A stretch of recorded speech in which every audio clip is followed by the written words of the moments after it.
گزشتہ چند برسوں میں ایک لفظ نے بہت زیادہ رواج پایا ہے، نہ صرف اردو تنقید میں بلکہ کسی بھی علمی گفتگو میں، اور اگر آپ کوئی چینل پہ کوئی سیاسی گفتگو سن رہے ہیں تو ہماری میڈیا ٹاکس میں بھی یہ لفظ بہت زیادہ مقبول ہے، اور وہ ہے بیانیہ۔ یہ بیانیہ کیا ہے؟ کیا یہ بیان ہی ہے؟ کیا ہر طرح کا جو بیان ہوتا ہے وہ بیانیہ ہوتا ہے؟ اور اگر ہر طرح کا بیان بیانیہ نہیں ہے تو پھر بیان اور بیانیے میں کیا فرق ہے؟ اس سے پہلے کہ اس پہ بات کی جائے کہ بیانیہ کیا ہوتا ہے، یہ بھی واضح کر دیا جائے کہ ہمارے جو اردو ادب کے طالب علم ہیں وہ اس لفظ سے بہت پہلے سے آگاہ ہیں، لیکن جب میں نے یہ کہا ہے کہ بہت پہلے سے آگاہ ہیں تو وہاں بیانیہ اس مفہوم میں نہیں ہے کہ جو ہماری موجودہ تنقید میں یا جیسے میں نے عرض کیا ہے کہ میڈیا ٹاکس میں جن معنوں میں استعمال ہوتا ہے۔ یعنی ہم عموماً یہ کہتے ہیں کہ ہماری بعض اصناف جو ہے وہ بیانیہ ادبی اصناف ہیں۔ وہاں بیانیہ سے یہ مراد ہوتی ہے کہ ایسی اصناف کہ جس میں کچھ بیان کیا جا رہا ہوتا ہے، یعنی جیسے آپ نثر میں ایک داستان ہے یا ناول ہے یا کہانی ہے تو اسے بیان کیا جا رہا ہے تو ہم اسے بیانیہ صنف کہتے ہیں۔ اسی طرح شاعری میں بھی بعض ایسی اصناف ہیں کہ جو بیانیہ اصناف ہیں، ان میں آپ مثنوی ہے، مرثیہ ہے، ظاہر مثنوی میں بھی ایک کہانی بیان کی جا رہی ہوتی ہے، اور مرثیہ میں بھی جو کربلا کے واقعات ہیں وہ بیان کیے جا رہے ہوتے ہیں، تو ہم ان کو اصطلاحی معنوں میں بیانیہ اصناف کہتے ہیں۔ لیکن جدید تنقید میں اور ہماری موجودہ علمی گفتگو میں اور میڈیا ٹاکس میں جو سیاسی معنوں میں ایک اصطلاح ہے بیانیہ، تو وہ اس بیانیہ سے بہرحال مختلف ہے جو ہماری ایک روایتی ادب میں یا ہمارے جیسے میں نے عرض کیا کہ اردو ادب کے طالب علم اس اصطلاح سے پہلے ہی آگاہ ہیں۔ اب ہم اگر اس سوال پہ غور کریں کہ بیانیہ کسی عام بیان سے کیسے مختلف ہوتا ہے، کیسے اس سے ممتاز ہوتا ہے، تو بیانیہ کسی ایسے طاقتور بیان کو کہتے ہیں کہ جس کا سماج پہ کوئی اثر ہوتا ہے، اور بیانیہ ایک خاص سلیقے کے ساتھ، ایک خاص اسلوب کے ساتھ الفاظ کے ایک ایسے مجموعے کو تشکیل دیا جاتا ہے کہ جو اپنے باطن میں ایک کشش رکھتا ہے، ایک خاص طرح کی ابلاغی قوت رکھتا ہے، نہ صرف ابلاغی قوت رکھتا ہے بلکہ اپنے اندر ایک تاثیر بھی رکھتا ہے۔ بیانیہ ایک خاص انداز سے تشکیل دیا جاتا ہے، یا اسے آپ کہہ سکتے ہیں اسے کنسٹرکٹ کیا جاتا ہے۔ بیانیہ کسی سچائی کو تسلیم کروانے کے لیے تشکیل دیا جاتا ہے۔ سچائی جو ضروری نہیں ہے کہ سچائی ہی ہو، وہ ایک تشکیلی حقیقت بھی ہو سکتی ہے، اسے تسلیم کروانے کے لیے کنسٹرکٹ کیا جاتا ہے۔ دیکھیے یہ سچ کیا ہوتا ہے، یعنی ہمیں بیانیے پر گفتگو کرتے ہوئے اس پر بھی غور کرنا چاہیے کہ کیا ایک سچ جو ہوتا ہے وہ تمام انسانی طبقات کے لیے سچ ہوتا ہے؟ آپ دیکھتے ہیں کہ ایک سچ جو کسی ایک طبقے کے لیے سچ ہے وہی کسی دوسرے طبقے کے لیے سچ نہیں ہے۔ یعنی جدید افکار میں یہ نقطہ سامنے آتا ہے کہ کوئی ایسا مہا بیانیہ نہیں ہوتا، یعنی کوئی ایسی سچائی نہیں ہوتی ہے کہ جو ازلی ہے اور وہ ابد تک رہے گی۔ ہر سچائی جو ہوتی ہے اس کے اندر اضافیت کا عنصر ہوتا ہے، ہر سچائی جو ہوتی ہے اس کے اندر ایک جزوی صداقت ہوتی ہے، اور یہی جزوی صداقت جو ہے بیانیے کے ذریعے جو ہے وہ تسلیم کروائی جاتی ہے۔ اب جیسے میں نے بتایا کہ بیانیہ جو ہے وہ تشکیل دیا جاتا ہے، تو بیانیہ کو تشکیل دینے کے لیے ایک پورا علم ہے کہ جس کو ہم نیریٹولوجی کہتے ہیں۔ یعنی آپ اسے اردو میں علم بیانیہ کہہ سکتے ہیں، بیانیات کہہ سکتے ہیں۔ یعنی کوئی بیانیہ تشکیل دینے کے لیے کس طرح کے الفاظ ہوں گے، وہ کس طرح معاشرے میں اسے رواج دیا جائے گا، کیسے اس کا اطلاق ہوگا۔ یعنی یوں سمجھیے کہ جس طرح کے کوئی پروڈکٹ جو ہے وہ بنائی جاتی ہے تو وہ پروڈکٹ جو ہے وہ کتنی مفید ہے، یہ سوال بعد میں ہوگا۔ وہ پروڈکٹ کتنے لوگ استعمال کریں گے یہ بعد کی بات ہے، لیکن وہ پروڈکٹ بنانے کے بعد اسے مارکیٹ میں کیسے لانا ہے اور اسے کس طرح لوگوں پر یہ ثابت کرنا ہے کہ یہ آپ کے لیے مفید ہے۔ تو بیانیہ بھی ایسے ہی ہوتا ہے، اور بیانیے جو ہوتے ہیں یہ سیاسی بیانیے بھی ہیں، یہ ادبی بیانیے بھی ہیں، تنقیدی بیانیے بھی ہیں، اور تجارتی بیانیے بھی ہیں۔ بات آگے بڑھانے سے پہلے ایک مقولہ جو کہ آپ نے اکثر سن رکھا ہے کہ انسان حیوان ناطق ہے، یعنی انسان ایک ایسا حیوان ہے جو بول سکتا ہے، جسے نطق کی طاقت دی گئی ہے، جسے گویائی کی طاقت دی گئی ہے۔ اچھا، اس کا مطلب صرف یہ نہیں ہے کہ دیگر حیوان نہیں بول سکتے اور انسان جو ہے وہ بول سکتا ہے۔ اس کا ایک مفہوم یہ بھی ہے کہ وہ کام جو حیوانات اپنی وحشت یا اپنے دیگر جبلی قدروں کی بنیاد پہ کر لیتے ہیں، انسان وہ کام زبان سے کر لیتا ہے، انسان وہ کام زبان سے کر سکتا ہے۔ آپ دیکھیے کہ صدیوں تک اس زمین پر انسانوں پہ حکومت کی ہے مختلف طبقات نے۔ ملوکیت کا دور تھا، جاگیرداری کا دور تھا، اور جب کسی جگہ جا کر قبضہ کیا جاتا تھا تو ایک لاؤ لشکر لایا جاتا تھا، حملہ کیا جاتا تھا، قتل و غارت گری ہوتی تھی۔ لیکن اس کے مقابلے میں آپ دیکھیے کہ جو شاعر ہوتے تھے یا وہاں کے مقامی لکھنے والے ہوتے تھے وہ احتجاجی ترانے رقم کرتے تھے، اور بعض اوقات جو احتجاجی ترانوں سے ایک احتجاج جنم لیتا تھا وہ ان بادشاہوں کی جو حملے کی طاقت ہوتی تھی اسے کمزور کر دیتا تھا۔ اب یہ بات جدید عہد میں ہمارے جو طالع آزمات طبقات ہیں ان کو یہ سمجھ میں آئی ہے کہ وہ کام کہ جو ہم جانوروں کی طرح وحشت کی بنیاد پہ کرتے ہیں، جنگ کی بنیاد پہ کرتے ہیں، کیوں نہ ہم وہ کام زبان سے کریں۔ زبان کی طاقت کیا ہے اور ایک بیانیہ تشکیل دے کر کس طرح استعماری مقاصد کو پورا کیا جا سکتا ہے، اس کو سب سے پہلے نوآبادیاتی عہد میں جو عالمی طاقتیں تھیں انہوں نے سمجھا ہے، اور پھر 20ویں صدی میں اور اب 21ویں صدی میں آپ دیکھیے کہ بہت ساری اقوام جو ہے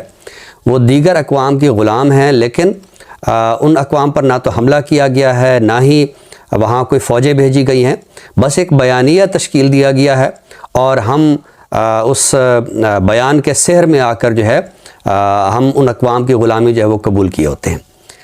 اب ہم اگر دیکھیں کہ سیاسی بیانیہ کیا ہیں یا ادبی بیانیہ کیا ہیں یا تنقیدی بیانیہ کیا ہیں، تو اس کو ہم اگر کچھ مثالوں کے ذریعے ہم اگر واضح کریں تو ہمیں سمجھ میں آ سکتا ہے کہ بیانیہ کیا ہے۔ بیانیہ کی طاقت کی مثال اگر ہم سمجھنا چاہیں تو اس کی قریب ترین جو مثال ہے وہ افغانستان کی جنگ ہے۔ آپ دیکھیے کہ یہ جنگ دو عالمی طاقتوں کے مابین تھی، لیکن اس جنگ میں ہم بھی شریک ہوئے۔ تو ہم کیسے شریک ہوئے؟ تو اس کے لیے ایک بیانیہ تشکیل دیا گیا اور وہ تھا جہاد فی سبیل اللہ۔ تو اب ظاہر ہے کہ یہ ایک ایسا بیانیہ تھا کہ جس کے اندر ایک مذہبی کشش تھی، مذہبی فریضے کا ایک بیانیہ تھا۔ تو ہم نے ایک مذہبی فریضہ سمجھ کر جو ہے اس جنگ میں حصہ لیا، اور ظاہر ہے کہ بعد میں ہم پر کھلا کہ یہ جنگ جو ہے یہ تو دو عالمی طاقتوں کے مابین تھی، لیکن یہاں سے ہم سمجھ سکتے ہیں کہ بیانیہ جو تشکیل دیا جاتا ہے وہ کتنی بڑی طاقت ہوتی ہے کہ آپ ایک کلی طور پر ایک غیر متعلق قوم کو آپ اس کے ساتھ ایک تعلق یا ایک نسبت پیدا کریں اور اپنے مقاصد کا آپ حصول کریں۔ اسی طرح آپ دیکھیے کہ جب پاکستان بنتا ہے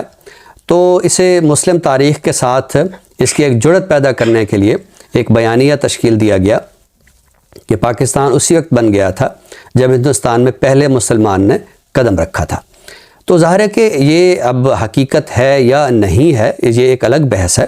اور اس پر ایک الگ علمی بحث کی جا سکتی ہے، لیکن یہ جو جملہ آپ نے سنا ہے تو اس کے اندر ایک زبردست جو ہے وہ طاقت ہے، اور ہم اس پر جو ہے ظاہر ہے کہ جذباتی بھی ہو سکتے ہیں، اور ہم جذباتی ہوتے بھی ہیں کہ ہاں پاکستان جو ہے وہ صرف اس تاریخ کو نہیں بنا، بلکہ پاکستان تو اسی وقت بن گیا تھا جب یہاں پہلے مسلمان نے قدم رکھا۔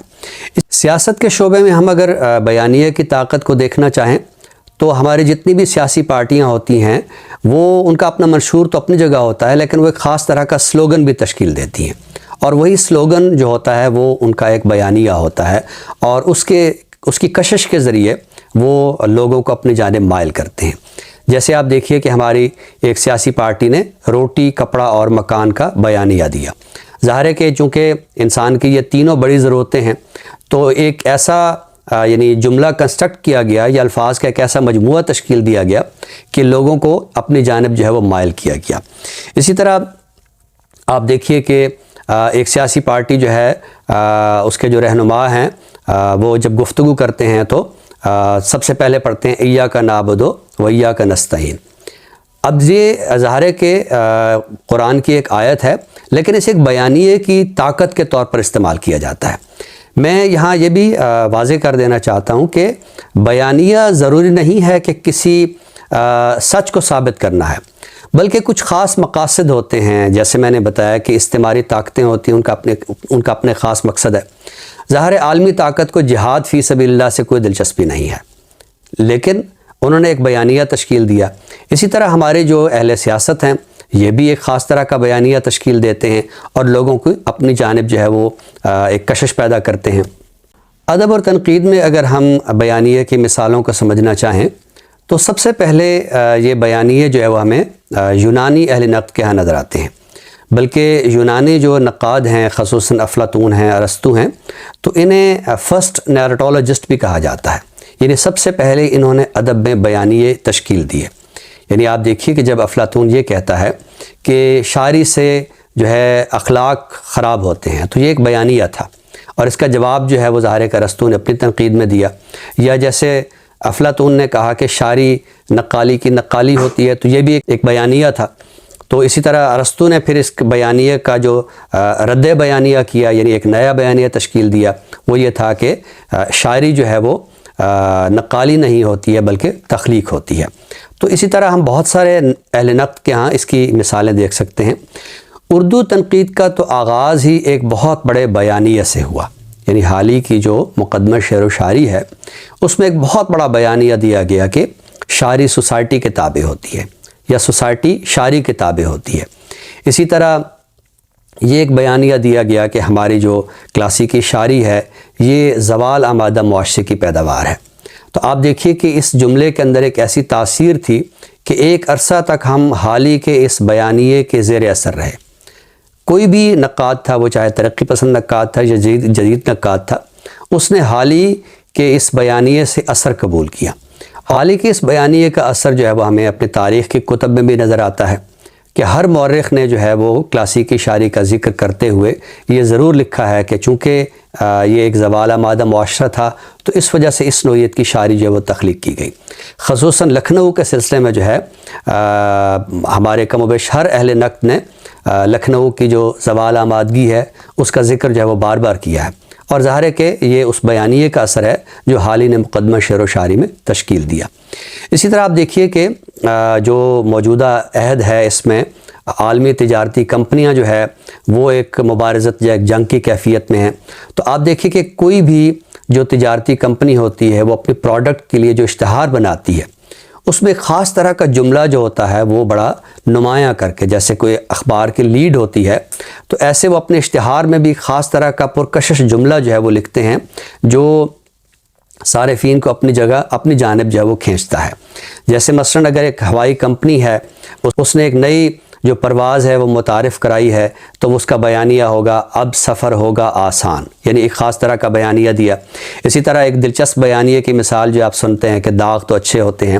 ظاہر ہے کہ اس طرح کے جو جملے ہوتے ہیں یہ اپنی مصنوعات کو بیچنے کے لیے یا اس کی فروخت کو وسعت دینے کے لیے تشکیل دیے جاتے ہیں۔ تو اگر ہم بیانیے کا ایک فہم حاصل کرنا چاہیں اور اسے مختصر الفاظ میں بیان کرنا چاہیں